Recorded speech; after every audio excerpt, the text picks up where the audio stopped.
ambao tumezaliwa katika sehemu hii ya Kenya. Jamii ambazo zinaishi katika pande hii, ikiwa ni pande moja ya pande nyingi za taifa letu, kwa miaka mingi, karibu karne moja sasa, karibu miaka 100, tumekuwa tukifanya masuala yetu kama jamii moja, jamii ya Gikuyu, Aembu na Ameru. Ni kweli si kweli?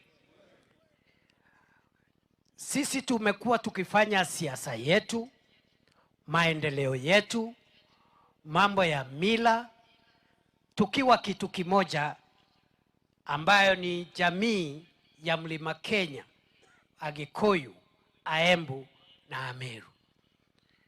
Niseme kwa hivyo, umoja wetu sio sisi tumeanzisha. Umoja wetu wa kijamii umeanzishwa na mababu zetu. Wakati nchi yetu ilikuwa imetawaliwa na wabeberu, tulishikana pamoja, vile wazee ambao wameongea wamesema, kama mawe tatu ya Mugikuyu, Muembu na Mumeru. Tukaenda msituni, tukapigania uhuru wa jamhuri yetu ya Kenya. Mzungu akapotea, Mwafrika akapata uhuru, na wakati wa Mau Mau tulikuwa jamii moja. Niguo kana tiguo? Ni kweli si kweli?